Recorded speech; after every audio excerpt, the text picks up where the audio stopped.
All right. Here we go, back again on the other side of the coin. Hey guys, we're back again on the other side of the coin. 0-0. I mean, I'm not sure if you guys have joined us for the watch along. The boys, myself, RJ, Taron, and Johnathan, we were just doing the watch along. Obviously, Nischal's here for the review, but we kind of feel flat after that. But, you know, we will talk about the whole thing, get it out of our system. Maybe it's not all doom and gloom. Obviously, Mendy had a very good game. So first of all, thank you to everyone that was there throughout the watch along. You know, got to about 40 people at times, and obviously people were coming in and out. And halftime was really fun as well to have all of these fans come in and put in their, sort of thoughts about that particular game. So yeah, kudos to the live chat, and thank you once again for joining live chat. You've been massive support. Nischal, firstly to you, how you doing, my man? I'm not too bad, not amazingly pleased or happy about the result. Of course, we'll get into that. But good to be on, good to have the old crew back together as well. And good to have RJ on as well. I think it's our first time together on a stream, so looking forward to it. Brilliant. RJ, how'd you find that watch along, and welcome to the review. Yeah, no, thanks very much. It was my first watch along. Had a lot of fun and learned a lot from yourself and the great participants in the chat. I'm a naturally optimistic person, as those that know me see me on Twitter. I'm trying to think a bit positively, but I'm also quite a balanced person, and I'd be lying if I said that there wasn't a sense of frustration after that performance and result. Nah, for sure. Taron, my boy, thoughts on the watch along, and also, how you doing? Yeah, I'm good. It's not the end of the world, that performance. I know, we played quite poor, but draw in the like real picture, it's not the end of the world. But I think if I was watching that game like just on my TV alone, I would have been much more angry. But yeah, with great hosts, great panelists, great live chat, actually made it a lot better and much more enjoyable. Thank you. I can see Johnathan smiling. He knows it's actually a real big fact. But I'm calm. I'm not too angry. I was much more angry in the Southampton review. Yeah, I'm looking forward to trying to dissect him, what went wrong in this game and how we can improve. I think this comment here from Soccer Turtle was a really apt one. I think it means our attack is dull as a pencil. We will talk about this, Soccer Turtle.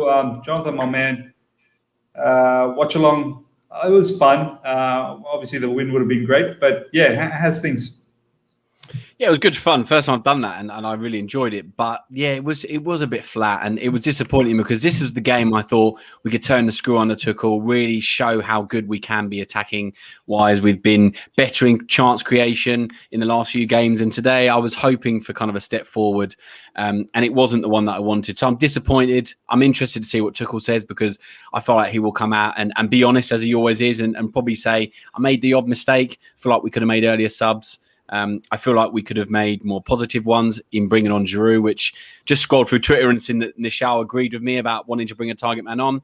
Don't want to talk too much more because I know we're going to dissect it. But yeah, I'm obviously pleased to be here as always on the other side of the coin. Brilliant. Let's get into this. Let's get deep into this. Let's get out of the system. Let's go to Nischal first up. Nischal, some initial thoughts about the match before we start looking at the lineups. But yeah, just some summary from yourself.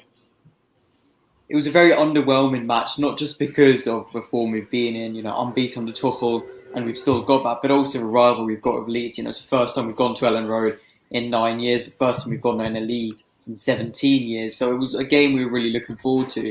And at the end of the day, really underwhelmed and didn't live up to expectations. I do see that as 2 points dropped. And, I want to be optimistic and I want to be positive, and I will be. We had a really good defensive performance. That's our 10th clean sheet in 12 games. If I'm right, which is unbelievable to have 10 clean sheets within a month and a half under Tuchel. But we weren't good enough in attack. We had a lot of individual performances which simply weren't good enough. Ziyech didn't perform.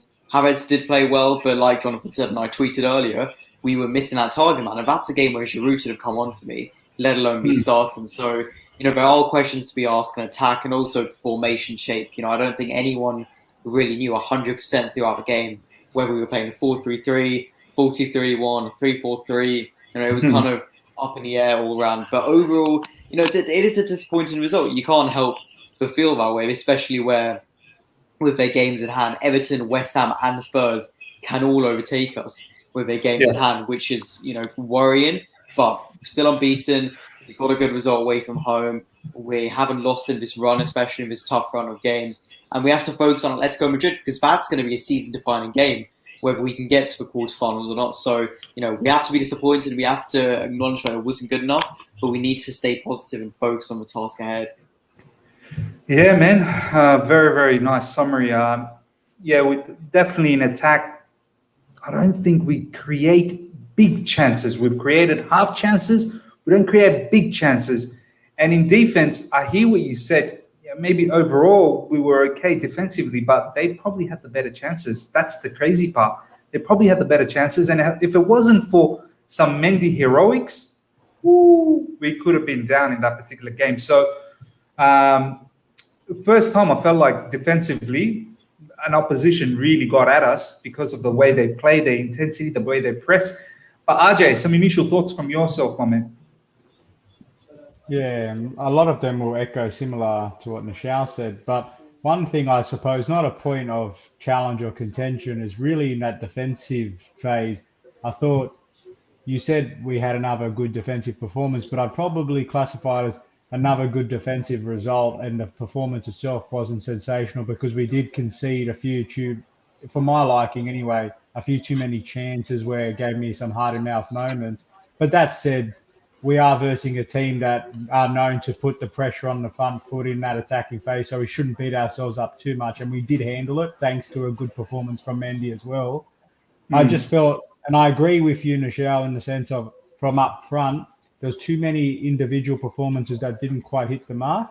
For me, I actually thought that we, just reflecting on it just quickly, I thought we did enough to create some of these genuine half chances. And as we said in our watch along, is that we just didn't have the predatorial striker to go in and chew up those second balls that were in and around the box from the spills from the goalkeeper, just weren't following through. When on another day we might have got on the end of one of those. So I just thought it's just one of those games where a few too many things where the flip of the coin just didn't go our way. And in the end, I'm just happy in the sense that we didn't concede. It's not the worst result in the world, but at the same time, looking back on it, being objective, it is 2 points dropped. Yeah, deep state, few through balls, no switch of play, slow pace up front. Thompson Jones, disappointing. Chelsea's own, once again, thank you so much for the super chat. You did give us a super chat in the watch along as well, so do appreciate my man for the super chats. I can't put my finger on what's wrong with this team. Attacking play is underwhelming. Manchester City on the other on their worst day look better than us this morning. Look, all I can say is that we need to be patient. Obviously, Thomas Tuchel has had not even 3 months with this team, so that attacking play will come into. We'll get better and better. At least the defensive shape is good in this particular match. Yeah, more or less a bit up and down defense as well. Johnathan, some initial statements from yourself, my man. Yeah, disappointed with the result. As I said earlier, I feel like it was a game where we could have exploited Leeds' weaknesses. There's been a few games recently where we have been clinical. We've scored the goal, albeit we should have scored more. We have scored goals. In this game, we just lacked that goal. I feel like the game was pretty open in the first half. And as I said in the watch-along, Leeds kind of lured us into their way of playing. The intensity was really high, and we kind of fizzled out at times. But yeah, I mean, with the subs that Tuchel made, I feel like they should have been a bit earlier, and obviously Drew should have come on, but we kind of reverted slowly back to the 3-4-3 we've been used to. But let's just flip this now. Thomas Tuchel has now got the joint longest unbeaten run to a start at a managerial reign at Chelsea, along with Felipe Scolari. Puts it a little bit into perspective. 2 goals conceded in the first 10 games too. That's a joint record, I think, with Jose Mourinho, I believe, also at Chelsea. Also, only guy to score against us in the Premier League in 10 games, Minamino for Southampton. So there are positives amongst the negatives. But again, RJ, spot on. 2 points dropped, in my opinion. We could go down to 7th, as Nischal said as well, if the teams around us win. But Man United and West Ham playing each other. And as we said in the watch along, some other teams have to, by way of playing each other, drop points. But yeah, with these games, and again, there was, I think Said in the watch along made some good points about, it's not the end of the world if we don't win. But with so many few games left and with them coming thick and fast, you need to pick up points wherever you can because there's so many teams challenging for that top 4 this season. It's not like last season where it was sort of 4 or 5 teams looking for 3 spots. You're looking at 5, 6 teams now for sort of even 2 spots, I'd say, because I still believe Man United are going to finish top 2. So it's really tough. But I'm really interested, as I said earlier, to see what Tuchel says because I feel like there was mistakes made. Not many times he's done that in his Chelsea career, and we're moaning at a draw. 3 draws in his reign, and we're upset. So it just shows how he has raised the bar and the standards at Chelsea so high that we're upset at getting a point now.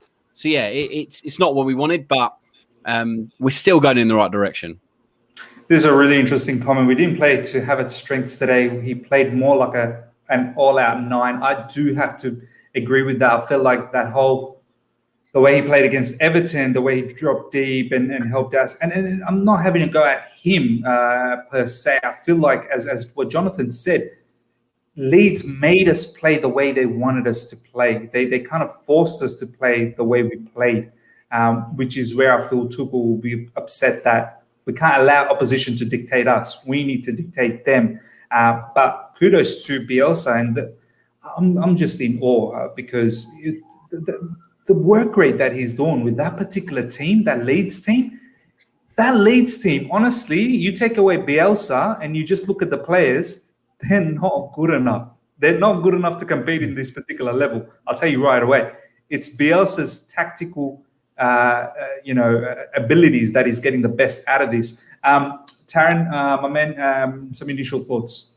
Yeah, I think it's interesting that we seem to be relying on individual quality in attack. Under Tuchel, that's maybe why he's tried to build from the back and try and move forward, which I respect completely. I understand that, we've conceded, 2 goals in 12 games for under Tuchel. I understand that. But when the individuals aren't necessarily on their games we saw today, it really is going to cost us ultimately in the final third. We weren't, on our day with our finishing, and it did cost us a lot in the game. But yeah, all credits to Leeds. I think that people are trying to take away how good Leeds were in this game. I thought that the way they pressed us was really organised compared to Liverpool. I thought they were quite. They ran the whole 90 minutes. They ran. It was interesting because I didn't think we played almost how we did under Lampard against Leeds. We didn't try and outrun them completely. We just tried to kind of counter-attack them and do that. But yeah, it was interesting this game, and yeah, I'm not kind of looking at it as it was 2 points dropped. I think, if West Ham win their game in hand, then win the other game in hand, they go 3 points above us. But, West Ham, hopefully they will drop off soon and we can go back above them. I still think that we're probably one of the favourites to finish in the top 4 at the minute, along with Man United. Leicester, you don't know what a lot of people are saying that, they have big injuries, but Iheanacho is playing well. He's stepping up. Chowdhury's stepping up. A lot of their players stepping up. So, yeah, it's really interesting, this game. I'm personally not happy still with the performance. But yeah, it's okay. Leeds played very well. You can't take away from them. But yeah, I expect a lot more from our team. But our standards are so high as Chelsea fans at the minute. We're winning games. We're still unbeaten under our new manager. That when a performance that is a little bit, lackluster, we act like it was like a 4-0 loss. It's like we're all so depleted here at the minute. But yeah, all credits to Tuchel. But I'm sure that he's not going to be happy with this performance. Defensively I thought we were quite weak today. But we'll get into all of this later. But overall, it's not the end of the world, but it's okay.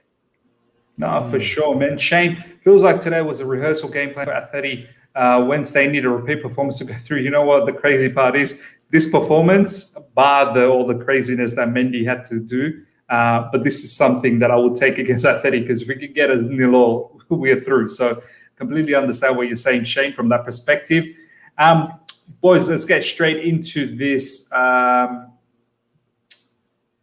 lineup conversation. Nischal, I'll go to you first up. We, as a group, talked about it in the watch-along. We were a bit confused as to the lineup kind of looked like it was going to be 4 at the back with Azpilicueta as the right back. But as the game sort of progressed, we saw that Pulisic was playing more as a right wing back and then Azpilicueta as the right sort of centre back. But it was a bit strange because it was a very lopsided right-sided attack, and then obviously Mason and Chilwell on the left side probably didn't push up as high as what Pulisic was doing. But how do you see this particular lineup? Obviously, you'd be happy with the players like Havertz getting an opportunity. Obviously, Ziyech playing, which I did not expect. Pulisic starting was a very good sign as well. Obviously, lots of talk about Pulisic, leaving. So, what was your thoughts looking at that lineup?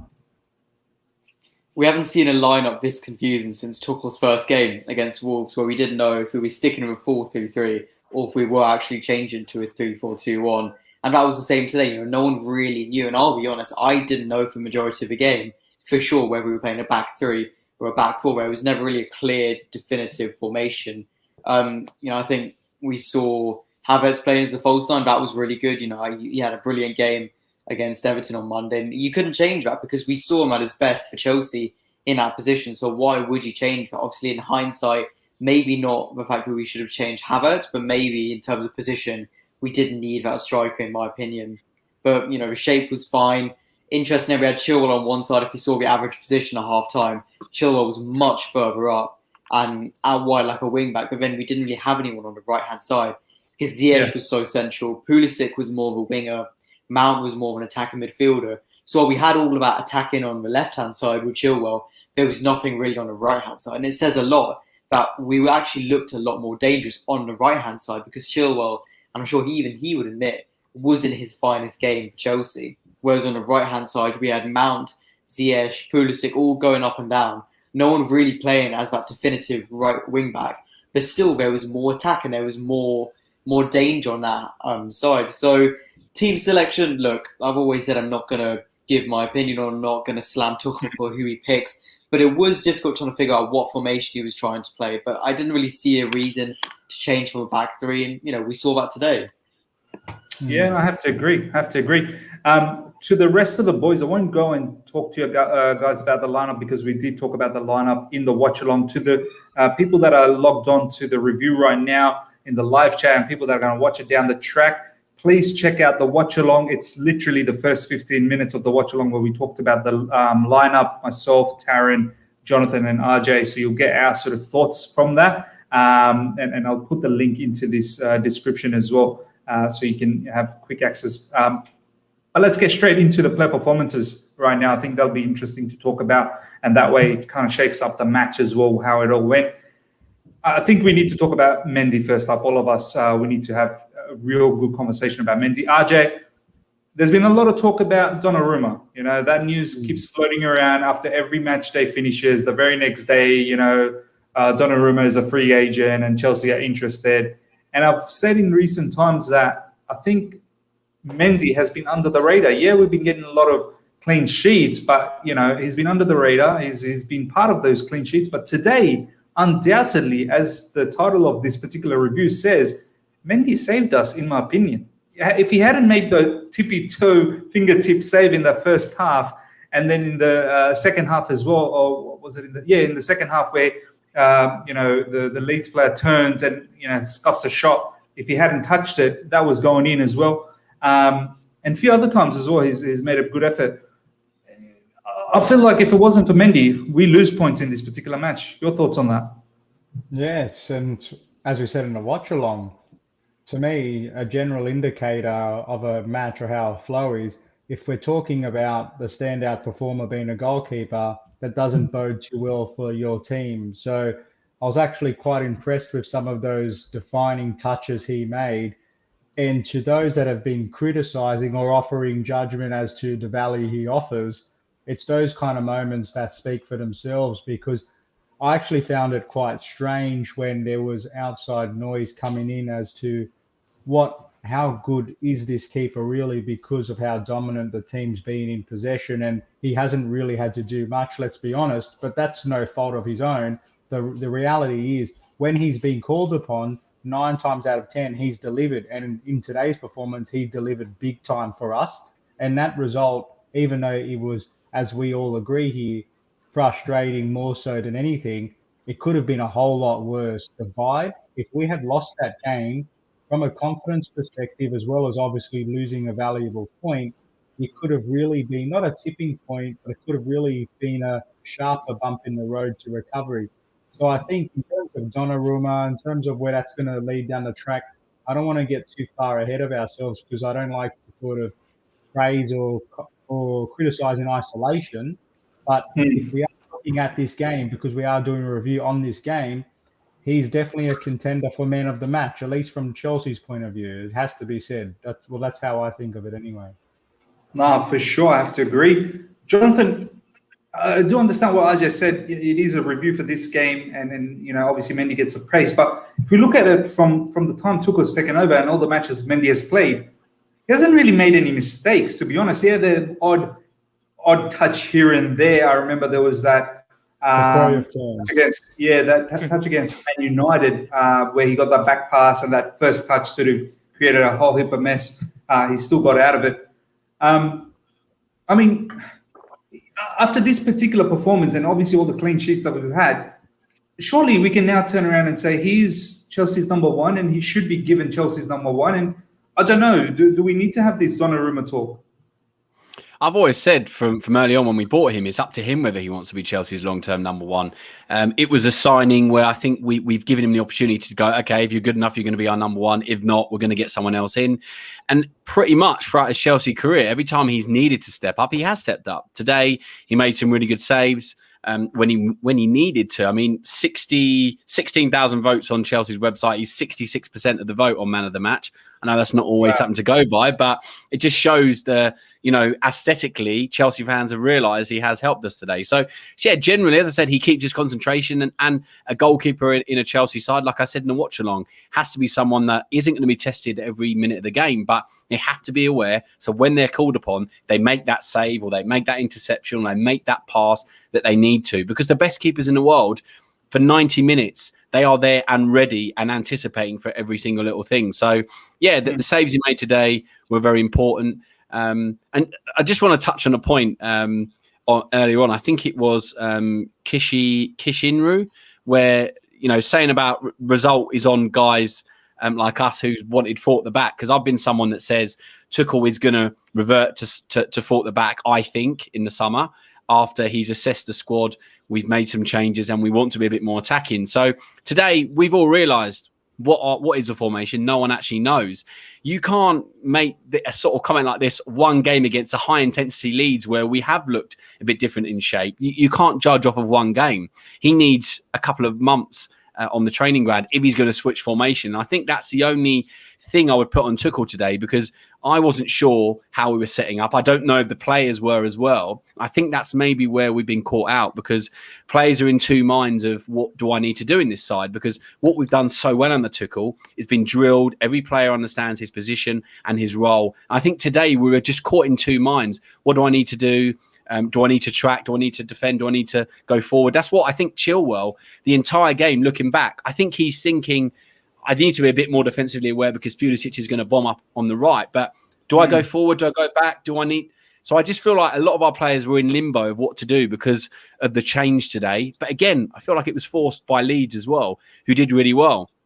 And Tuchel, Bielsa has made a comment I've seen where he's, I think someone put it in the live chat about, we were the more likely team to score. And Chilwell on BT Sport has just done an interview and said, it's disappointing we didn't get the win. It's very tight between third and eighth. These are the sort of games we need to be winning. So, yeah, there's... I say, back to the original point, Mendy's done well, but for the rest of the team and the lineup, it was still good enough to win this game, let's be honest. This lineup is good enough to beat most teams in the Premier League, and today we should have won. Do you guys think that it was actually 4 in the back, or was I watching? Because I felt like it was 3 in the back most of the times, with Azpilicueta sitting there with Christensen and Rudiger, and Pulisic was more of the wide player. Yes, there were times where Azpi would move up. There were times that looked like it might have been 4. We've said throughout the match that the formation kept on changing, but predominantly I felt like Azpi, Christensen and Rudiger did stay generally 3 at the back. They were the 3 defending, and then you would see Chilwell and Pulisic would drop in and help them out in the wing section. I don't know. Let's just quickly go around the rooms. Firstly, Taron, did you think it was 4 at the back or 3 at the back? Well, I definitely think that the team shape changes in and out of possession. Like when we're out of possession, it seems to tuck into maybe a 5 with Pulisic kind of going into that right wing back. When we're attacking forward, I still think Azpi was kind of doing the overload today, trying to overload the right hand side, and Pulisic was kind of that the Hudson-Odoi type role that we've seen in there three at the back, that the one-on-one dribbler is the right wing-back role. But yeah, I think it's interesting that you said, Miss, that Chilwell maybe was a bit hesitant to go forward at times. But we've seen it with Hudson-Odoi and Alonso. When Hudson-Odoi is out wide and, driving, Alonso is maybe making that false run into the box as a false nine or something like that. So we have seen that usually it's the two DMs that tend to sit. But I think the most important fact is that with Kante in there instead of Kovacic, Kante likes to roam. And when Kante's not there, it does leave a bit of a gap. So maybe that's why Chilwell was kind of holding back a bit. But yeah, going back to your original point, I did think it looked like a three at the back. But when you have fluid attackers in your team, top class players, it can change, rotations, tactical fluidity, the centre forward changing to Cam, the two wingers swapping, it can happen. So when we're kind of tactically changing in the final thirds, it does kind of change into maybe a four at the back, I'd say, with Azpi maybe not tending to go forward as much. But yeah, it's interesting. I think that it's harder to maybe change your three at the back when you have Pulisic, because Pulisic, maybe does not like to do the defensive work at all. So yeah, it's interesting, but I think it was a three at the back to answer your question, Miss. Yeah, I feel like it was three. Dundi Raja, it was three at the back, switching 3-1-3-3 formation on some parts of the game. Deep State was saying that it was three. Declared said that four at the back, then three when James came on. Interesting that you actually thought it was four at the back. Looks like some of the guys. Just quickly, whether you thought three at the back or four at the back. Nischal, three at the back or four at the back? How do you see that? I saw it as a three at the back, like I said, Azpi, Christensen, Rudiger there, with Chilwell kind of dropping back every now and then, Pulisic too. But I think it was more that Pulisic didn't drop back as much as Chilwell did. So when we were attacking, it was a back three. Azpi, Christensen, Rudiger. When we were defending, it was more of a 4-3-3 sort of thing, with Chilwell dropping back in, Azpilicueta moving out, and then Pulisic kind of, just going back into the wing. So, and it was kind of fluid between both. And like we said, we're at this point of the game where there's still no definitive answer about what formation we played at the back, and whether that means that we don't know what Tuchel was doing. Tuchel was kind of going between them, or even he didn't know what he was doing. It says a lot, and no one really knows for sure whether it was three or four. But I think it was a back three with Chilwell dropping in to make a back four on the defence. Yusuf never won early kickoffs under Thomas. Please, no more early kickoffs. Yeah, that's been going around, actually. People have been talking about that. The early kickoffs are generally not favourable to us. Kishindra still thinks it was four till James came on. Interesting how it seems like the fan base is confused as to what it really was, and how Thomas Tuchel has played. Only he knows. Let's continue on with the player performances. I'll start with Taron this time. We'll go the other way around. We talked about Mendy, as we said. Mendy, as RJ will put it very nicely, that he's probably our man of the match, and it's no surprise that in the Chelsea football Twitter sort of voting, it's Mendy, Kante, Christensen, and Rudiger. All defensive players are in there. Kante probably came very close as well. I thought he had a very good game. Taron, Azpilicueta, how did you feel his performance was? Yeah, but it definitely wasn't any of our defenders' best games today, so you can't really act like, it was great. We've seen such high standards from these defenders, like in the last few weeks against big teams, Rudiger, Christensen, Azpi have looked like they did in the Conte days, really good. But yeah, today I didn't really see the Azpi that I know is usual, like commanding the back line as solid as possible. I would have preferred him to be alongside Reece James, so a bit more defensive solidity on that side. But yeah, there's not much to comment on with Azpi today, but I think he did his job okay. I don't think any of the chances were really his fault. That were the chances, the one from that Mendy save from Tyler Roberts, that was not really his fault. Maybe a little bit he cut inside. I think that was mainly the DM's fault, that they managed to get in their little pocket in between, the back three and their DMs. But yeah, Azpi solid as usual, not the best Azpilicueta, but you know how it is with Azpi, 7 out of 10 every game. I would like to see some more like 9s or 10s. More with Azpi, we can't see a 7 like every game as we've seen with him. I want to see one game where, he is the guy that you look at straight away and think, you were the guy, you were the reason we were so solid in defence. But, without Azpi as that right centre-back, I think we would have struggled a lot if maybe someone else was playing there. As, Christensen against Barnsley, he's tucked in there. Wasn't great in that position. But Azpi was good. Nothing huge to comment on. He had some decent moments. And maybe didn't drive out defence as I usually would like. We saw Christensen and Rudiger, Leeds do like to tend to go with a man-to-man system. So if you can get past your man, you tend to have a 2v1 and the spaces open up. But I would have liked to see Azpi, make them driving runs as we've seen in the Conte era. And, he used to make the passes to Morata and Costa. I would like to see that a little bit more. But, he's our captain. He did okay. I don't have anything huge to comment on. But yeah, he was okay, to answer your question, Miz. Yeah, I thought so as well. Nothing too, exquisite and nothing too, blunderous either. So overall, once again, a solid performance pretty much. Johnathan Christensen, for me, I think the first half probably wasn't the greatest. In the second half, he did sort of redeem himself a little bit. Once again, overall, I don't think that was his greatest match so far that he's been playing, whilst Silva has been sort of injured. But I feel like if that's the performance, one performance that you need to have bad just before you play Atletico Madrid, fine, no problems, get that out of your system. How do you see his performance? Yeah, as I said in the watch along, in a three where he's the spare man, the free man, ability on the ball just to kind of coast and not have anyone press him today. He was rushed a lot more. They were pressing a lot higher. So it was going to be a lot harder. It wasn't his best game, but these things are going to happen, which is why I still have my reservations about him playing in a back four, as I do with Rudiger as well, when we switched to a back four. But, just touching on that point, obviously, Kishinru said in the chat, there's there's no malice or anything. It's absolutely fine. I was just picking up on his point about, a lot of fans today will think we've played a four at the back. Some will think three. I think it was a mix in between, in and out of the possession. Like Taron said and Nischal said, it was different. I just feel like I don't want this to be now, okay, if we play like this, we're going to be too open. We're going to be too defensively. We're going to be bad. And we've got so used to being comfortable with Tuchel, defensively, solid, confident on the ball. I don't want this to now retract or detract from the fact that we can be a more attacking team, because it's not the best barometer to check against today. Leeds are not the sort of team that you switch things up against because of the style that they have. So, it's to go back. Christensen, not his best game. Defensively, it wasn't our best game. I think Mendy, did keep us in the game. So, it's to keep a clean sheet, though, as we have so often done on the Tuchel, is another achievement. Bearing in mind, we're talking about our defence not actually being that good today.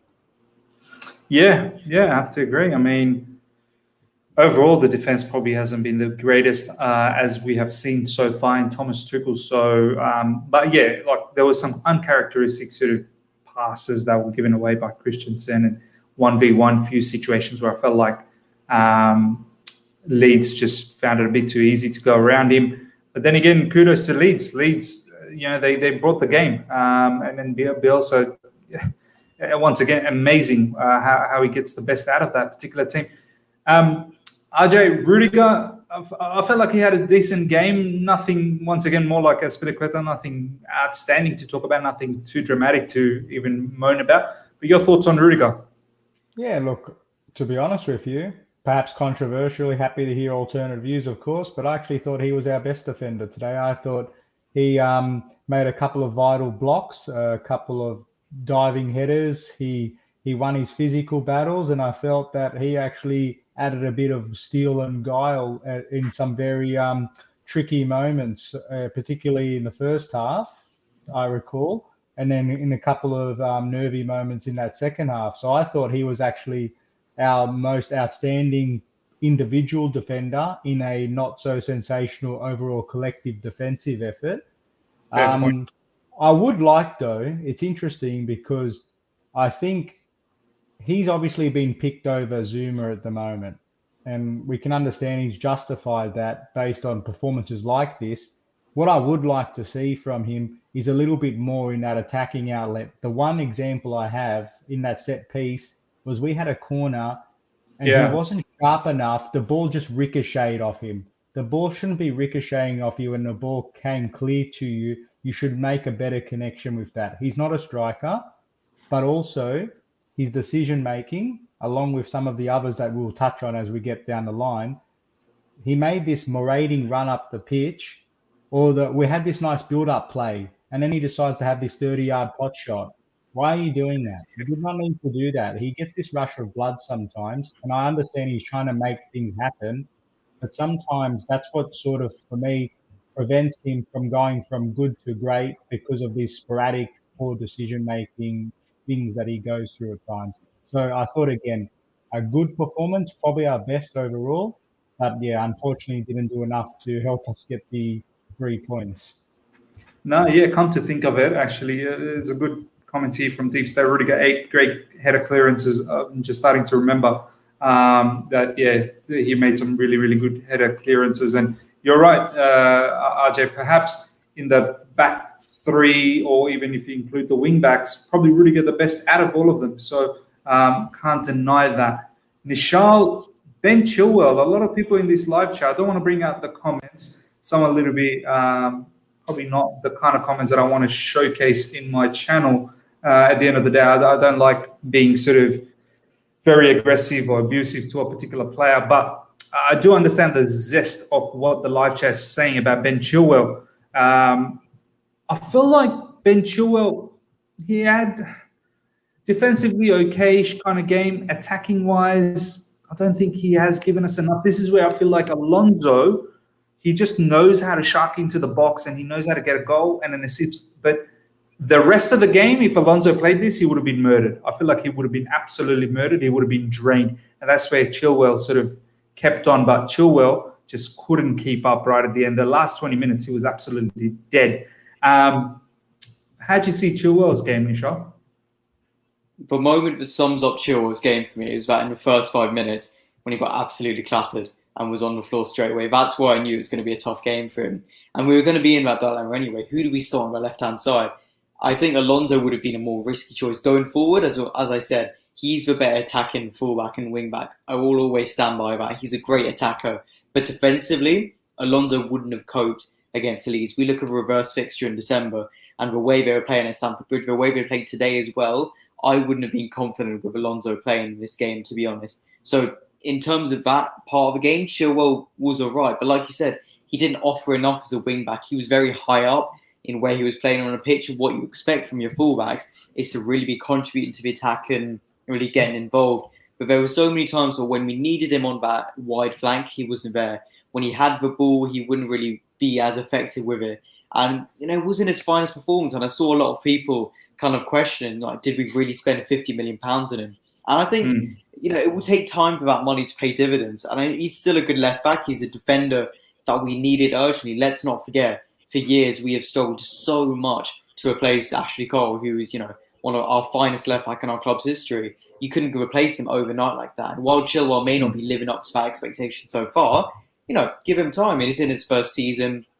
He's had a time where he's switched from being a first choice regular star player left back to, struggling to get in over Marcos Alonso, who'd been frozen out. So naturally it's going to be difficult for him and he's got to look at it that way. But, today wasn't impressive, didn't do the best. I think he did as much as he could in terms of helping in the defensive effort and keeping a clean sheet. But if we're playing wing backs and we go in to try and score goals and win games, Chilwell needs to offer more as a wing back. Otherwise, he won't keep his place in this formation. Just a quick round from the panel and also live chat. Question to you guys: who starts for you guys against Atletico Madrid in that left wing back position? Just a quick round, quick answer from everyone: Nischal, Chilwell, or Alonso? Chilwell. RJ? Yep, Chilwell for me. Jonathan? Alonso. I'm probably tending towards Alonso as well. Taron? Alonso for sure. With his late runs, yeah, definitely Alonso. I feel like Atletico is not going to be running the way Leeds has. But they will bring the game to us. And after that match that Chilwell had, I don't know how much energy he's got left in him to recover and make sure he's ready for the Atletico game. But I think Alonso might start. But live chat is saying Chilwell. Wow, everyone wants Chilwell. Can I make my justification quickly? Yeah. Go on, Nischal. Atletico need to score. They are going to go all out. Luis Suarez, João Felix, Saúl Ñíguez in midfield, Thomas Lamar. They are going to go all out. They're going to try to slaughter us. If we've got a wing back, not only is that a formation they can easily exploit, but if we've got a wing back who they know isn't the strongest defensively, they'll know from Spain and Spanish players, and they know they can really exploit that. I don't want to take that risk. we're looking at this game. If for the reverse fixture, I would have started Alonso in Bucharest because we needed to go in, attack, get our away goal, and we did. Now we've got a lead. We need to see out the result, and we need to keep a clean sheet. I don't want to see a player who, let's be really blunt, is not good enough defensively against our La Liga leaders, against a team who are going to go all hell loose at Stamford Bridge. I don't want to see João Felix and Luis Suarez going up against Marcos Alonso. That's my stance. It just depends, though, doesn't it? And I think that's where my perspective is, that we're defending a lead. Who do you want defending that lead? Essentially, that's the nutshell. Yeah. But it just depends on your philosophy, though, because, and even though I said Chilwell and I stand by it, I understand the motivation for picking Alonso, because sometimes the best form of defense is a good attack. So if you go in there and take the initiative, it's just a trade-off, and philosophically which side of the coin you sit on. But I'm with you, Nischal. I think, why risk something? We're not the ones that need to drive the initiative. We know that they're going to attack us, so the game plan is set. So we should probably set ourselves defensively more robust than trying to unnecessarily go out and attack, because we can always call upon Alonso if the game shifts and we do need to pursue their goal later down the track. But fingers crossed we don't need to do that. Yeah, and I completely understand from both of your points why you're using Chilwell. I believe why the boys are probably asking for Alonso, and some of the people in the live chat asking for Alonso, is because they're going to come at us, and when we do break, as we saw today, we lack those people in the box, and Alonso is going to be one of those. I kid you not. More times than none, he will be in the box and he will put it away. So that's the only reason that I want Alonso. And, if we can get that sort of similar performance like he did against Everton, where defensively he was very sound as well, and offensively he was a bit of a menace, then fair point. But yeah, I feel like how much of this particular game we'll take out of Chilwell against Leeds, obviously today, will be interesting to see how he quickly recovers from that. But yeah, go on, Jonathan. I was going to say, Chilwell didn't look that good defensively today, though, especially when Costa came on. I still not massively confident. And to be honest, I've never seen Atletico Madrid in a big game against a big team like us control possession, completely dominate the ball, push men forward. So I know they will have their chances. And in my opinion, Atletico Madrid will score on Wednesday. There's no doubt in my mind they will score a goal. So we then have to go out and score a goal ourselves. Because the thing is, if they get an away goal, they're in the same position as us. We then have to score, because if they get a second goal, it's curtains for us. We then got to get another couple. So if we go out on the front foot and get a goal, they have to then come out. They have to go forward and come out of their comfort zone, because what happened in the away game, Giroud scored and Atletico Madrid were forced to come out. And if we would have taken our chances and put forward a few more players instead of containing it, which was the perfect away performance, fair play, but they came out and looked uncomfortable chasing the game. If we force them to chase the game at Stamford Bridge, there's going to be gaps in behind. We can get 1, 2, 3 goals, in my opinion, instead of being defensive and hoping we keep a clean sheet, which I completely understand. The aim is a clean sheet, don't get me wrong. And we want to make sure that we limit Atletico Madrid's chances. But let's just be practical and say, if they score, we need 2. If they score again, we need 3. So let's get ahead of ourselves. Let's get a goal. Let's make sure that they have to come out of their shell and then start picking them off. That's my attacking philosophy, though. That's my mindset of let's go and win the game, because you can't just. I get why you'd want to. We've got a lead. Let's protect it, but let's go and win the game. Except we're 3-0 up at half time. It's a dead tie. So you know what, Jonathan? We know Tuchel doesn't think that way either. Like, he's not the type of a manager that goes, you know what, I'm just going to defend the 1-0 lead. I'm going to, shut up shop and be like Mourinho, park the bus, and really just see that off, because literally at this point we're winning. So if we can just defend, then we win. Keep a clean sheet, we win. But I feel like Thomas Tuchel, even this particular match against Leeds, he wanted to go toe-to-toe. He knows how Leeds play. He knows that Leeds come at you. He knows that they press. You look at how Man United played Leeds. Leeds did the same thing, but what Man United did was they just defended and they picked them off in the counter, and that's why the score was 6-2. So, Thomas Tuchel, I'm not really sure if he's just going to sit back against Atletico Madrid and just allow them all the possession for us to attack. So, let's see what happens. Let's continue with these player performances. I'll start with Nischal on this one. Nischal, Kante for me was really good. I thought he was, he won the ball. Defensively very solid. Where Kante does disappoint me, Nischal, is he finds himself in the box. He finds himself just outside the box in attacking positions. And honestly, I don't want it to be Kante in those positions. I want it to be, like a Frank Lampard kind of player, or like a Michael Ballack kind of player, or even an Essien kind of player just outside the box who can hit the shot and get a goal. What were your thoughts on Kante? I was happy with Kante and then with Jorginho as well. I'm sure someone else will touch on that.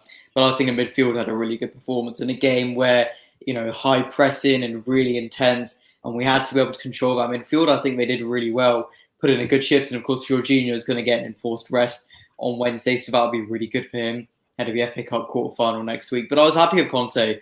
I think he was really strong and impressive in midfield. He cleaned up, and I was happy with his interceptions. But like you said, with his shots, he's a funny old player because if you go back a few years, he would get maybe one shot every 4 or 5 months, but he'd score. He was that accurate, and he'd always score when he had those chances. And as he came into his role with Mauricio Sarri playing as attacking midfielder, we saw him come into those positions more, score a few more, and even you wouldn't really see him miss that many chances under Sarri, if I remember correctly. Maybe every now and then, but not as much.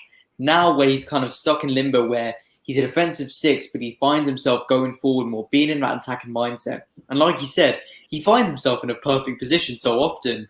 And it's in the positions where you wish Mason Mount was there to drill it into the bottom corner, or, I don't know, Mateo Kovacic was there to score his 1 goal every 4 years. But N'Golo Kante, with his shots, they never really seem to threat. They fly over, they go wide, they get blocked. And it's weird because we know he can score his goals and we know he's a decent finisher, especially for the kind of play he is in a hard-working defensive midfielder. But if he wants to improve his game, it's quite bold saying that to a World Cup Premier League winning midfielder. But if he wants to improve his game, do what Mason Mount has said and work on getting more goals and be more productive. Maybe not going out of his way more to get a bicycle kick or, score a hat-trick every game, but being more efficient and more clinical in his chances. Because while we talk about our attackers and our forwards needed to be more clinical and take their chances, we're not a very good goal scorer. We don't have really good goal scoring midfield compared to the days of Frank Lampard, where he's a midfielder and he was our all-time leading goal scorer. We don't really have anyone like that, bar Mason Mount, who even then plays as an attacker. So I would like to see more clinicality from N'Golo Kante, but I was happy with his performance. And there's not much you can fault from him as a defensive midfielder in a goalless draw. Yeah. From a defensive point of view, from as I said, from winning the ball, destroying the play, fantastic. It's just in the attacking phase, he finds himself in really juicy positions, and that's where I feel like, oh man, we just can't capitalize with a player like Kante. Shout out to 51 people live right now. Thank you so much for joining. Please smash that like button. Help us out in this channel with the likes. That goes a long way. And just follow all of us in this particular panel. I will have the socials in the description straight after this, but if you want to urgently get it, just look at some of the previous reviews or any other videos. You'll see all of their descriptions there. Let's move on to the next player, Jorginho. I thought it was okay, nothing too dramatic, made some really good passes, helped out in the build-up, but I felt like that game got a bit too quick for him because the way Leeds play, the way they press, the way they sort of hustle. Whereas all the other games where we've seen Jorginho sort of play under Thomas Tuchel, we had far more control in midfield. I don't think we had that entire control in this game, albeit not disastrous, but we just didn't have that full control. Is that how you felt as well with Jorginho? Yeah, it's a strange one. I think, for me, Kante was a bit more straightforward in that he visibly played well. I think you'd find it very difficult to argue he didn't play well apart from end product, but I'd dispute that anyway because that's not his primary function. So you can't criticize a player when they're built one way, but you want them to do a different thing. Like, he can improve, but switching to Jorginho, I think he was a little bit more grey in terms of how I rank his performance because I agree with the points you're making, but I also felt, and this is where the nuances lie, there were moments in both halves where we created some good chances, some very crystal clear half chances built on the fact that we were able to absorb and drag in Leeds, suck them in, create that open space. But it was just those individual forward players that Nischal mentioned earlier that just didn't quite cut it. And had they cut it, I'm sure if you rewound the playback 5-10 seconds, you would have seen that Jorginho actually had a pretty silent and important role to get that build-up going. So I just felt that I agree he was defensively a little bit of a liability at times because he missed a few challenges. They got in behind us a little bit and created a few of those nervy moments. But I felt that he was probably an in-between a 6.5 out of 10 sort of performance. He wasn't great, wasn't terrible. He did recycle possession a lot. He was trying to get on the ball. But I actually felt where there's probably a little bit of a compliment to Leeds, where they sort of neutralised him, knowing that he's the fulcrum of that midfield and makes things happen. So that's probably how I'd characterise his performance. Yeah, no, fair point. Fair point. I can't argue with that at all. I'll probably have the similar sort of sentiment towards Jorginho on that. And I do understand what you said about Kante. We're not having to go at his end product. It's just this is where we need a different type of player. We need someone who is defensively astute but has the ability, like a Pogba-esque kind of player in that particular. Someone who sort of complements Kante. That's why they won that World Cup. Kante and Pogba. Whereas Jorginho and Kante, they're great, but there's no end product in any one of those players. There's so you're right. The balance isn't right, is it? Like they bring. It's funny because they bring complementary qualities, but the difference between the qualities that they don't complement each other is actually quite telling in terms of trying to sort of bridge that gap. So they work well together in terms of helping each other out. They recycle possession, but when either or gets in that position, both of them have deficiencies in trying to make that right decision in terms of the key pass or getting a good shot on target. So that's probably where I'd see the gap, if you call it that.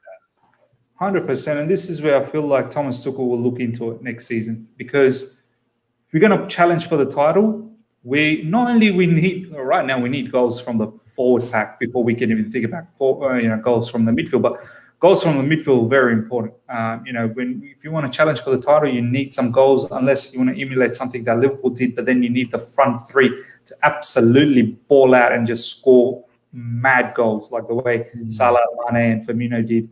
A couple of seasons ago, or last season when they won the league, and obviously in the Champions League as well. Johnathan, Mason Mount, I felt like he did a lot of good things, but then right when he's about to make that final sort of clinical moment sort of scenario, he misses that. Like he wins the ball, he does really well, hustles well, wins the ball, drives brilliantly through the midfield, but then that final pass to release, Havertz or to release whoever, it wasn't there. And I feel like that was a recurring sort of theme in that match, and hence why he got subbed off as well. He didn't need to get subbed off because he's not playing against Atletico Madrid. But yeah, your thoughts on Mason Mount? Yeah, I agree. Final ball wasn't really there. Tried today. I think he tried to get in between the lines. Movement was quite nice, but didn't really have anyone to link up with today. I mean, there was times in the first half where we got the ball into Havertz, into Ziyech. We got the ball out wide to Pulisic. But I feel like, and we said it in the watch-along, there's a few times where if he'd have committed, maybe he could have got into that gap and been able to get on the end of one of those crosses. So, yeah, it wasn't his best performance, but it still was 6, 7, 8 out of 10. And, it's hard to really criticise him too much because he does... he does put the effort in, which does go a long way in my opinion. So yeah, it wasn't his best game, and I think that I agree. That's why he was taken off. The final ball wasn't quite there. But yeah, he's not playing on Wednesday. He didn't play in the other games, so Mount will come back and bounce back after this. I think the point I want to make on Jorginho is they saw him as the piece that kind of brings together the defence, the rest of the midfield, the attack, and thought, if we can get on him and not allow him to make those incisive passes, to link, to be able to just move it along. And they did that well today. That's one thing they did well, obviously pressed high on the centre-backs, which is another reason why we just never really looked comfortable in defence. But, just to point on touch on my points about Alonso and Chilwell, obviously I fully respect everyone else's opinion on this because I know I'm sometimes alone in that I want to attack, I want to be thinking a bit differently, but I completely get Nischal and RJ's points on Chilwell. completely get why everyone would have different opinions on Jorginho today, because some people would say this is the game where he could have made those passes in behind and over the top, in behind the space of Leeds, but it just didn't really work out today. So, potato, it's it was a difficult one for the midfield today because they didn't really have the space to operate, and when we did get through on goal, we didn't finish today, and we didn't get in the right positions. Agreed. Hakim Ziyech. I don't know where to start with this particular player. I love him. You guys know I love him. But first half wasn't great. Second half, he looked a lot better. A lot better. That inverted cross that he delivered for, I believe it was Havertz. A lot of you boys have said in the watch along that had that been Giroud. Maybe his movement comes in and he gets that header just on top.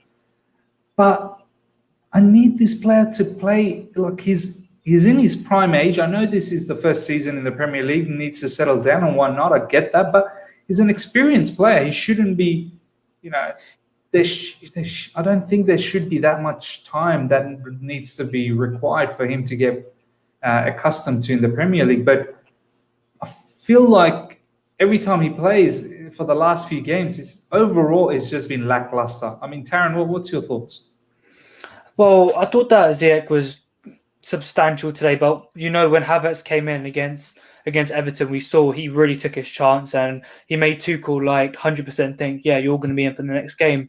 But I'm seeing these performances by Ziyech where, yeah, he's doing okay and he's creating a few chances, but he needs to be creating a huge chance and maybe even scoring a goal, winning a penalty, something like that. That will make Tuchel fully think, yeah, you are starting in that forward role. You can get in over the likes of Werner, who's not been playing well recently. I'm not going to try and lie that Werner's been playing well. But yeah, there were some decent chances that Ziyech created. That's the one that you mentioned earlier, that Havertz definitely should have scored in the whip cross. Didn't get a good connection on it.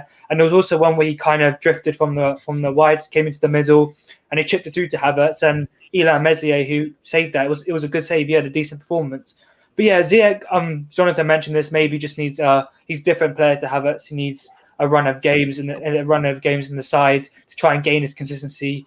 Because the form that we saw from Ziyech before under Lampard was such a high standard. And I always come back to this, that when fans see someone play so well and it drops off, then it seems like it's the end of the world, because the way he played against Sheffield, the way he played against Burnley, the way he played in the Brighton game pre-season, that assist, he played superb in them games. And we all know what Ziyech can do on his day. And that's why it's so frustrating for fans. And you, Miz, I know you're a huge fan of Hakim Ziyech and you know what he can do for Ajax, all these big games, and he's a Champions League quality player. But I am starting to think it is a system. And that's the fact that with wing-backs, we see they're always so high and wide all the time. They're always kind of tucked high and wide. So that kind of takes Ziyech's position where he likes to be in that role. And he can't really play in that wing-back position. So it is awkward. He kind of has to take up these half spaces in the middle where he's really tightly marked by the DMs or the midfielders. So it's not nice to see, but I don't know what to see with Ziyech, whether it's changed to a 4 at the back. I'm starting to think, I didn't want to try and admit it to the formation before, but when a wing-back's there, it's hard to try and get into that position. We saw it once in the game. We need to see it in more instances, because his best position is taking it from that right-hand side, whipping it in with all of his quality, all of his finesse, all of his curl, and to have it, or Giroud, whoever's there. That's what Ziyech is best at.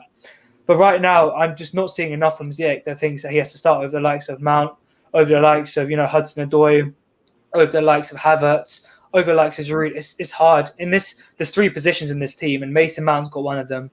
Giroud or Havertz right now has got one of them.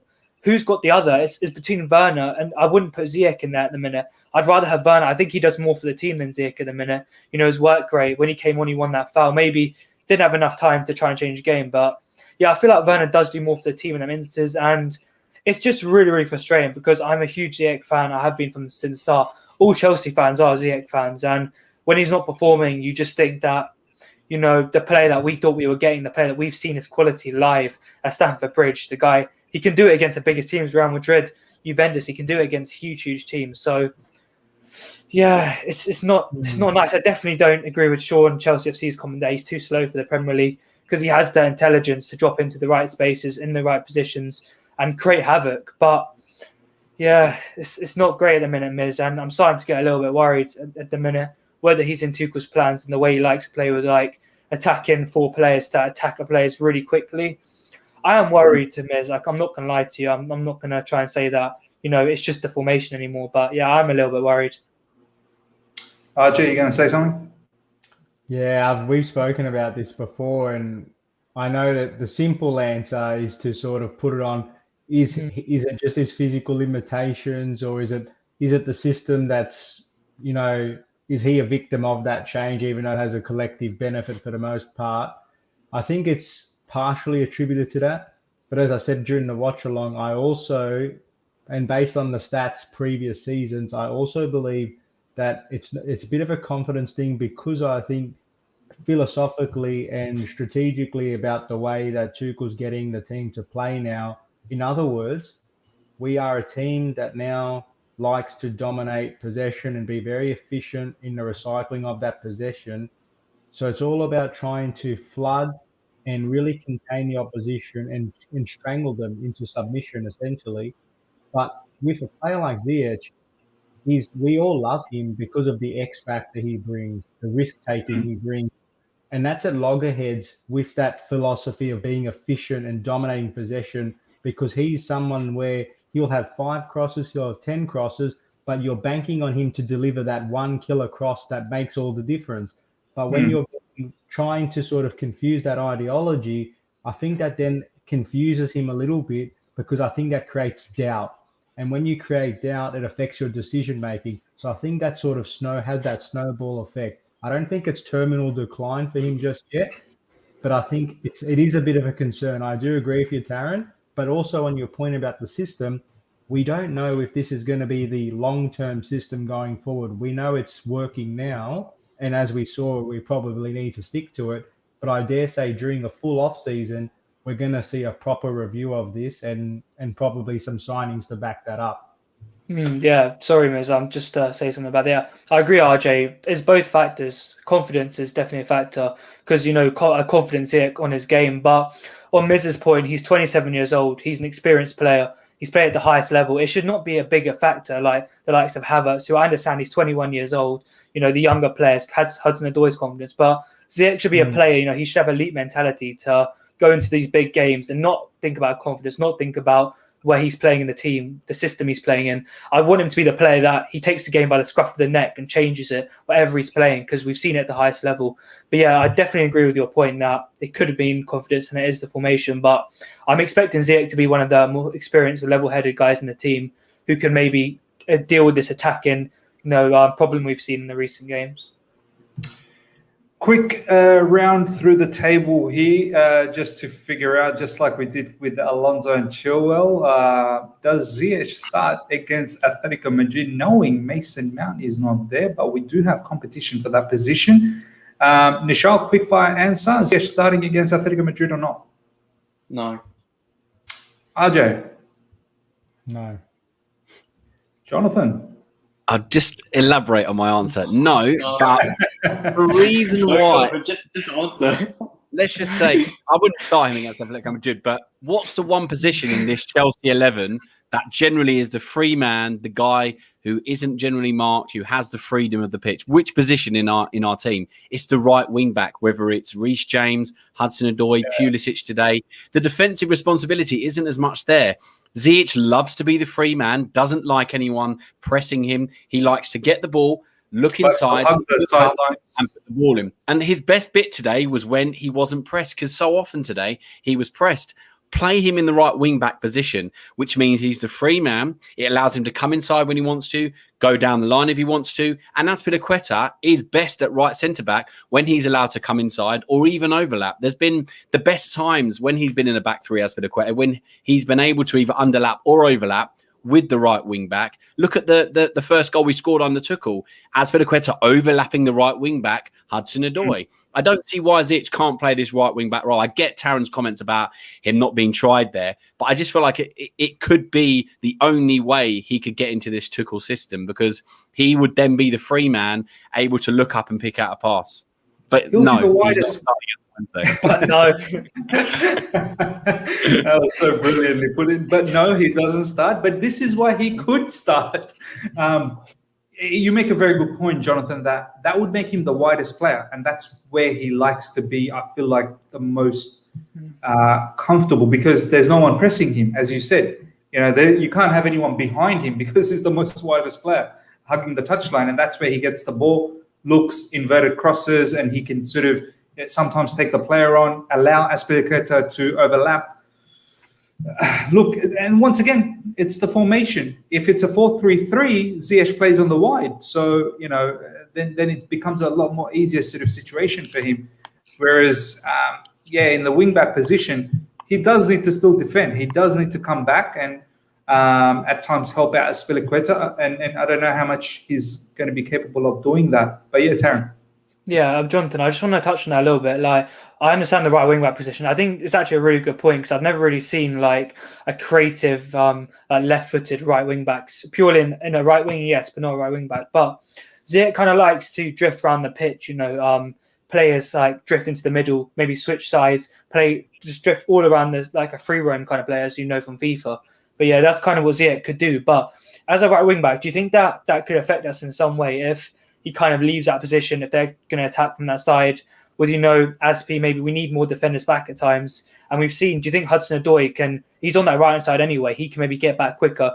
If Ziyech's on the left-hand side, how do we kind of deal with that with the two DMs? Do you think that they'd kind of cover that position, or do you think that it will just affect us on the right-hand side defensively? Jorginho, as he so often does, kind of sits as an additional centre-back sometimes anyway, when Azpilicueta pushes across. Jorginho could then slot back into the middle, allow Azpilicueta to then cover the right-hand side. There's ways around it, but I want us to be a more attacking team. So, if it means we're, Pulisic today was not really tracking back too often. So there's ways around it. I just feel like that's the one position where we're the spare man. And I haven't made this point before, so this is, completely new content I'm giving you. Look at Man City's side. When they're in possession, they are the best team in the league this season. Their right back, Cancelo, isn't a right back. He can do whatever he likes. And I'm not saying, right wing back is a completely different position, but it just shows if you've got the defensive structure in place, which they have in a Rodri, a Gundogan sometimes, a Fernandinho who sits and covers. John Stones then goes out to the right-hand side. It just shows that you can allow someone to literally be up the pitch and do whatever they want and be the free man. I know he's in previous games, Man United, etc. Cancelo's been found out because it's seen as a weakness, but you can flip it and make it a positive. So I'm just throwing it out there. I'm going to clip this and put this on Twitter, the little Ziyech thing, and see everyone else's opinion. But yeah, it's something different. That's what I'm just trying to, flip it around and think about ways to get. Interesting. So it looks like most of you guys are not going to start Ziyech. It'll be interesting to see what happens against Atletico Madrid. Obviously, no Mason Mount. I wonder how Thomas Tuchel will set us up. Let's move on to the next couple of players. I'll go to Pulisic first up. Talk to Nischal about this. Nischal, thoughts on Pulisic? Obviously, whole heap of rumours throughout the week. It's been been put aside by Dan McCarthy and Simon Phillips, saying that Dan McCarthy obviously has got some internal sort of info with people that he knows, and then he's got word that Pulisic is not leaving. He's very much focused with Chelsea's project under Thomas Tuchel and whatnot. And he finally gets a start. What's your thoughts on his performance? On the whole rumours, I'll say, and I'll be honest, I'm not listening to any of that. And I haven't been listening to any of that this week. I've not looked at it, read it, just not bothered. Focus on what they're going to do on the pitch, because you're going to see these rumours all the time. We've seen in recent weeks, we saw Rudiger, and loads of fans went to racially abuse him, and it wasn't true. And I'm not disputing the rumours or the sources. I'm not doing that at all. All I'm saying is I'm not going to form my opinion based on that, because you can do that on every small rumour, on every report, on every source. Be my guest and do that. But for me, focus on what we're doing on the pitch. It's the same way that I don't want to overreact to the lineup. So I don't want to slander a player because there are rumours that they want to go to China for £1 million. Maybe it's true, and I don't doubt or dispute the source because I know they're a decent source, but I was not paying any attention to it. And based on that, I don't think Pulisic was too bad today. He was quite impressive in the first half. We saw some good movements, really good runs and dribbles going forward. And in terms of what we've seen from him recently, he was much better, especially when you compare him to Hakim Ziyech. He was a stronger winger. He combined well with Kai Havertz up top. He could have offered more, though. I feel that he didn't get as many chances on goal, or he didn't create as many chances as he could have. But it wasn't his worst performance, and we're seeing, whether you want to call it progress or improvement from his recent performances, he has been better today and recently. Yeah, he had a decent performance. I mean, what can you expect from someone who hasn't played that much? Very difficult to come in and try and sort of expect that he's going to light up this situation. It would have been great, but once again, he was given a particular position, which was more of a right wing sort of position, not really his natural position in the left side where he thrives the most. So once again, I don't think that's his position at all. I know we got a lot of good out of Hudson-Odoi from playing that position, but that's not really somewhere Pulisic can, thrive, if I say. But he had a decent game. He put in some really good crosses where Havertz was just literally a few centimeters away. By the way, interesting. I want to do this for Atletico Madrid as well because I want to know if Pulisic starts. Quick yes or no answer. Nischal, Pulisic starting as Atletico Madrid or not? Yes. You look like you were half no. I'm being quick. Yes. No, because I'm being quick. I'm not going to do Jonathan say no, but this is why he should start. No, yes. Straight up. Debate Taron. Taron, is Pulisic starting or not? No. Johnathan? No. RJ? No, I don't think so. Woo! Pulisic not starting. Pulisic not starting. Ziyech not starting. Boys, I hope you got players starting against Atletico Madrid. Last player to talk about before we wrap things up with some subs and some final sort of thoughts. Havertz. I'll take Havertz. Kai Havertz for me.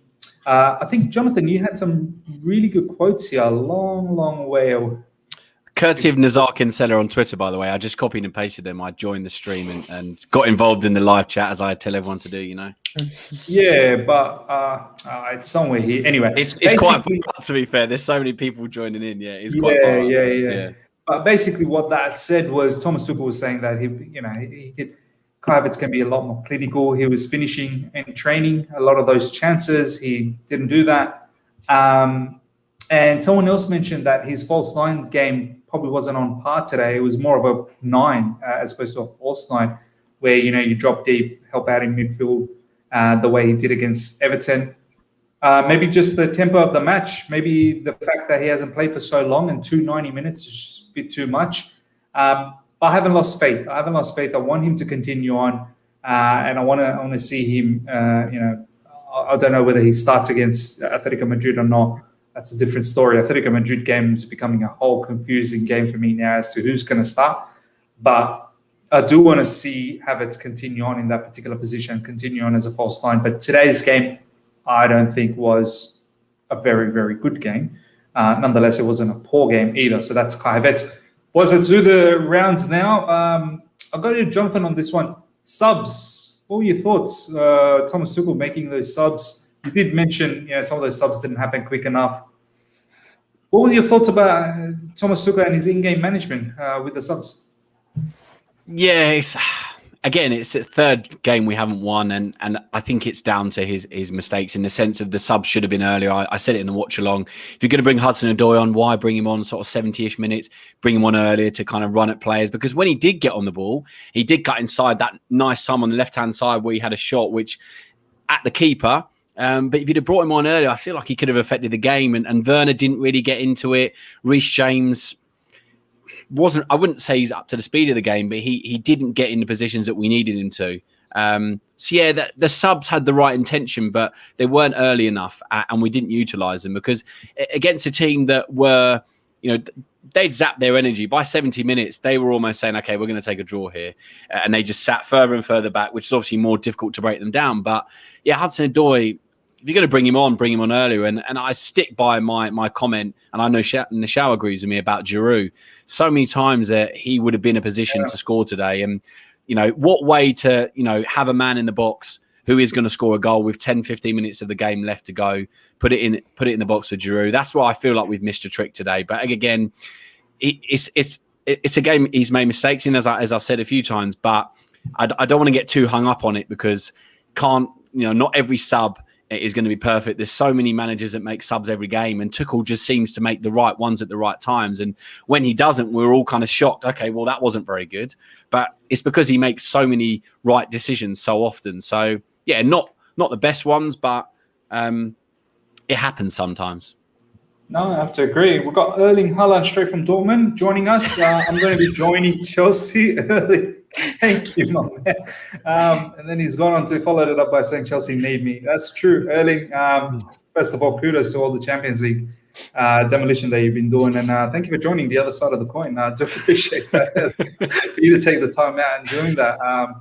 Let's get that deal done, Erling Haaland. Let's 100% get that deal done. Let's do the final rounds. I'll go to Taron first up. Taron, just some final thoughts on that particular match. Some appreciation needs to be given to Leeds. I think Leeds played really well as well to keep us on the toes. They probably should have won, to be honest. They had the better chances. They probably should have won. We have one of the Leeds members here that came in and commented, you guys were lucky. Yeah. I think we were. But I felt like it shouldn't be that. It shouldn't be that case. We should be beating them. The quality of our team, we should be beating them. But then again, as you boys have all mentioned, it's not doom and gloom. Yet another clean sheet. Yet another, unbeaten sort of record that continues under Thomas Tuchel. So your thoughts, some final thoughts, man.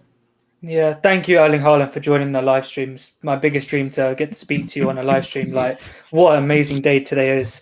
But yeah, I just want to actually give a big shout out to Edouard Mendy. I just think it needs to be said. I don't know if other live streams are saying it, but Mendy, absolutely superb, kept us in the game today. 2 huge saves. First one from Tyler Roberts, second from, I believe it was Rudiger. So yeah, big shout out to Mendy. Yeah.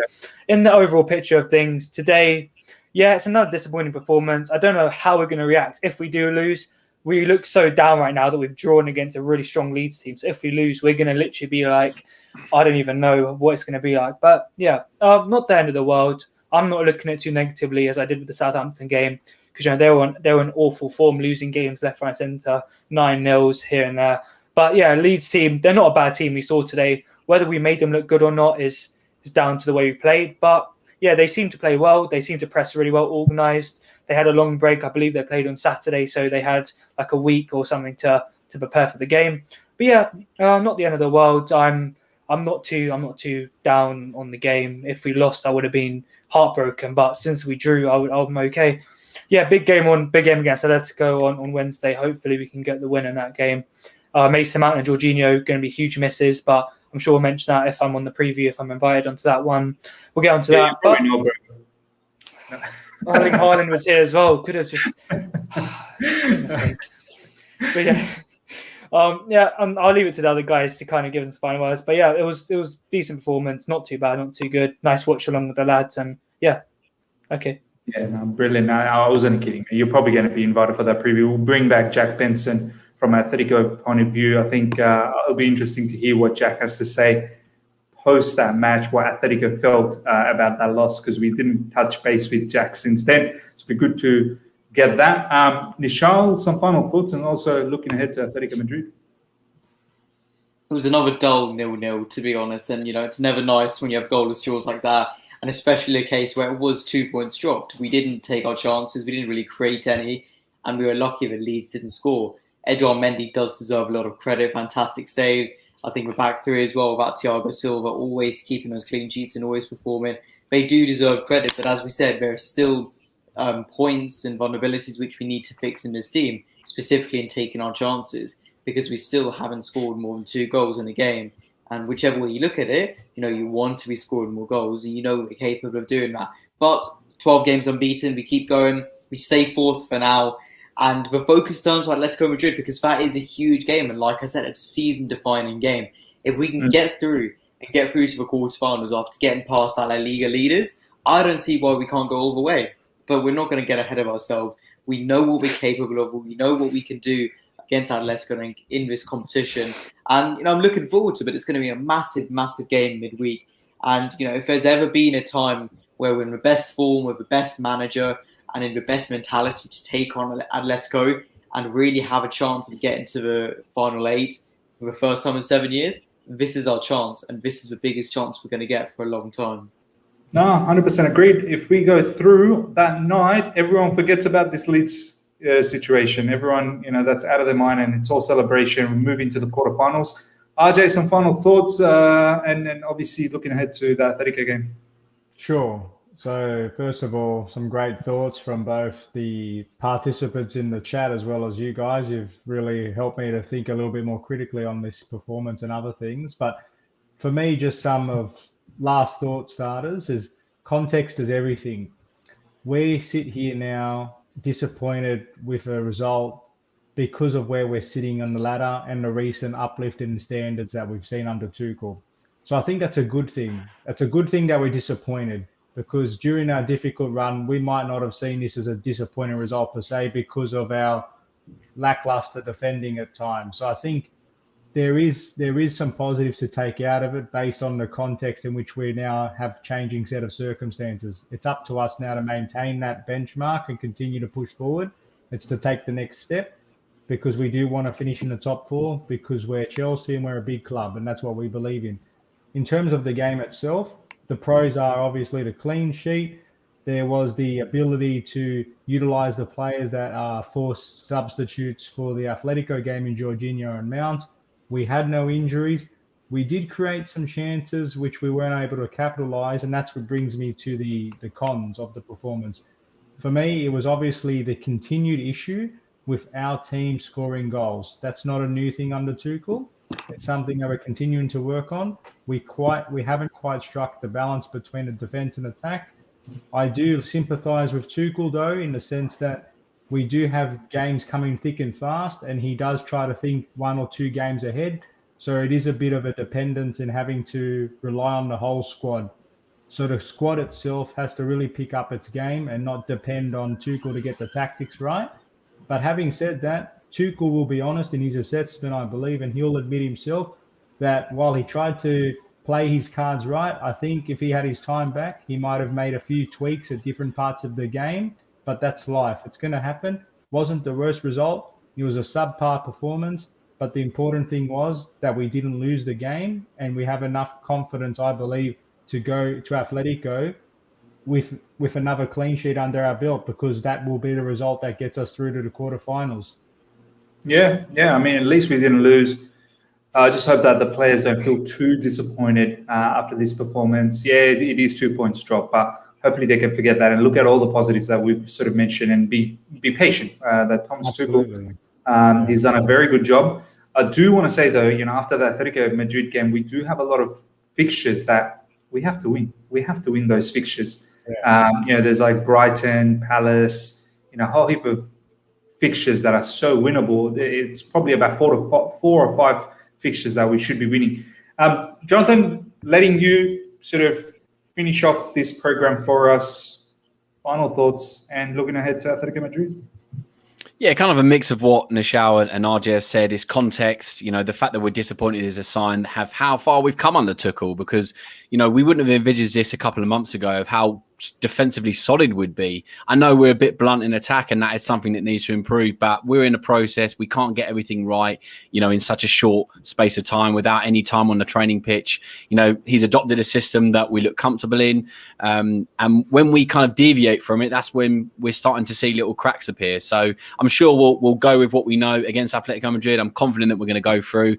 I hope that we go out and try and get the goal that settles the nerves and make Atletico Madrid come out and play against us. But yeah, 2 points dropped today. There's positive, there's negatives. But as I said, the fact we're disappointed that we've drawn against Leeds in a game we need to win, it is a good sign, because, we now go into every game under Tuchel thinking we can win this game.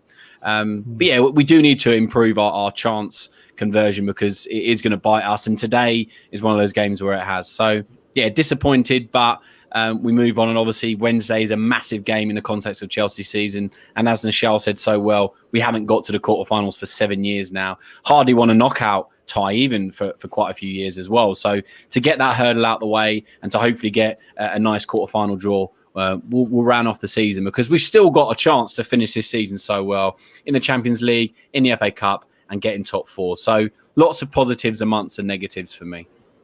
Yeah, agreed. And I don't think I can add anything to that. Completely agree with everything that you boys have said.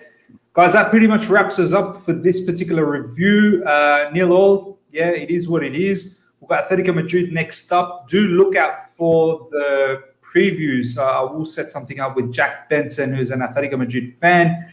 As you guys remember, last time I had Johnathan and myself, we had a really good conversation with Jack in regards to, from the Atletico side of things. So you may see some of these boys back again with Jack Benson. And as I said, it'll be good to know how Atletico Madrid took that loss, that first leg loss, and how they really feel about this particular match right now. So do look out for that. And obviously, as I said, UK 7 p.m. almost every single day, bar maybe one day off where you may not see me, but almost every single day, UK 7 p.m., 7:30 p.m.-ish, sort of that time frame. You will see live streams on my channel on many different topics, whether it be Chelsea, whether it be other clubs, whether it be news. Do tune in. So guys, until next time, everyone, thank you so much in the live chat for joining. Take care. See ya.